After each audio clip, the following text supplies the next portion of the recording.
Uma dúvida que o pessoal manda constantemente para nós é com relação assim, ao tempo do desencarne, vamos supor. A gente já tem data certa, o dia certo para desencarnar, ou vamos dizer, a gente vai ter...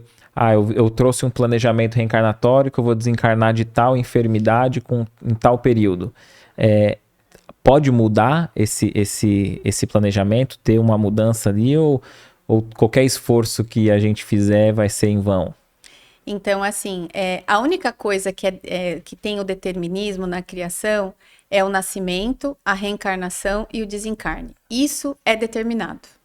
O restante, tudo vem dos nossos atos e dos efeitos que eles causam. Então, o que é determinado pela criação? Reencarnar, né? O nascer e o morrer, o desencarne. O restante vem fruto dos meus atos e das minhas atitudes. Então, com relação ao reencarne, a reencarnação, né, o tempo reencarnado. Nós nascemos com uma quantidade de fluido vital. Nós temos ali. Então, a depender de como eu gerencio a minha vida com os meus hábitos, ou eu gasto mais rápido esse fluido vital, ou eu cumpro o tempo que ele tem que ter para que eu termine a minha reencarnação. Então, quem vai determinar o seu planejamento reencarnatório é você. Então, Perfeito. por exemplo, André Luiz, né? Ele, com os maus hábitos, né? Fez o que nós chamamos do suicídio involuntário. Porque ele sabia que aquilo fazia mal e ele continuou fazendo. Então, o fluido vital foi desgastado e aí ele teve, de repente, um desencarne precoce, tá? Agora, então, é isso que vai determinar o seu tempo de reencarnação aqui. Agora, com relação eu fiz lá meu planejamento, tá lá na planilha, pá, né? Então, primeiro, eu chego aqui, a memória já apaga um pouquinho. Né? Sim. Eu, às vezes, tenho algumas lembranças e tal. E sempre, a providência divina, ela sempre vai respeitar as nossas escolhas. Então, muitas vezes, você planejou lá a sua reencarnação, chegou aqui, você fala, eita, não vou dar conta, né? Ou às vezes você nem tem consciência de que você não deu conta. E tá tudo bem, quando você voltar pro plano, isso vai ser trazido, né? Por isso que muitas vezes a nossa reencarnação é feita junto com os nossos benfeitores espirituais, porque chegou lá, você fala, não, agora não vou mais, vou pagar minha conta sem prestação. Bora, vamos que eu dou conta. É como fazer uma analogia aqui, ó. Vamos ver se você vai se identificar. É como se você falasse assim, volta de um treino de 10 km, aí você fala, tô pronto para uma maratona. Isso, mas empolgação, né? Isso. Se você for na maratona, você vai querer parar no meio, né? Aí o benfeitor fala, então, querido, né? Vamos fazer primeiro 15, Sim. Não vamos encarar a maratona, né?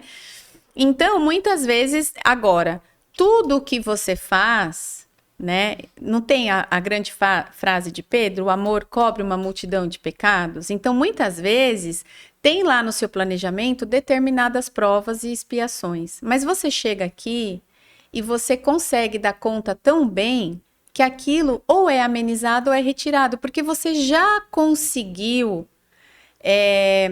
construir e edificar de modo que você não precisa mais daquele aprendizado. Olha, gente, prova e expiação não é punição. Tem um título do Evangelho, desculpa te cortar, né? Do Evangelho que fala assim, né? Se fosse um homem de bem, teria morrido, né? Então, Exato.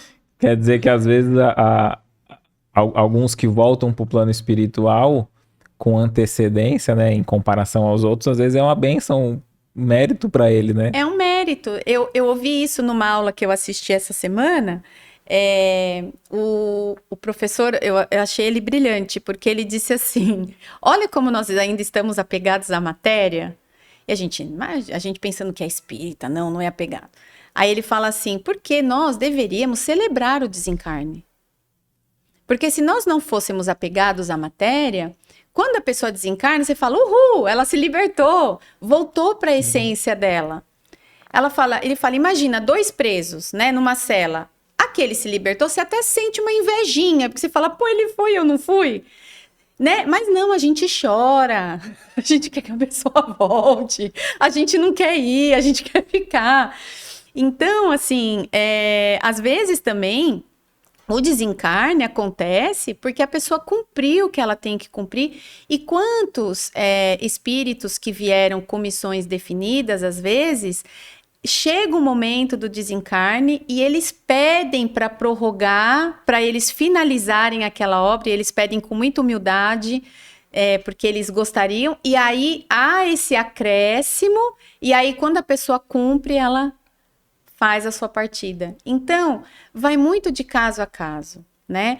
Mas, assim, o planejamento reencarnatório, assim, tem ali um plano, né? Nem sempre você vai cumprir a risca, você pode superar, você pode ficar aquém, mas o importante é assim, na dúvida, busca o que te edifica, né? Kardec traz no livro, se eu não me engano, é A Viagem Espírita, de 1862, e essa frase me marcou muito, e ele fala assim, na dúvida, escolhe sempre a caridade. Então, na dúvida, tô com dúvida. Seja caridoso. Da forma que é possível você ser caridoso naquele momento. Né? Porque caridade não tem uma fórmula, né? Vai de cada um. Então, é isso que vai fazer o seu planejamento reencarnatório, a vida que você seguiu aqui, chegar lá no outro plano. Mesmo que você chegue lá e você olhe e fale, poxa, faltou aqui, mas você chega lá e fala, mas eu dei toda a minha boa vontade, fiz o meu melhor, não fiquei ali. Sim. Tá ótimo. Já, troféu joinha. Porque a gente vê muito nos textos do Emmanuel, pode ser o tema que for, ele vai lá e coloca, trabalha e serve. Exato. Trabalha e serve, né? Nessa questão da caridade, né? O que você achou desse corte? Coloca aqui nos comentários a sua opinião sobre esse tema. Para ver o episódio completo, é só pesquisar Recomeçar Podcast Espírita. E caso tenha ficado alguma dúvida sobre a doutrina espírita, é perfeitamente normal. Procure ler as obras de Allan Kardec.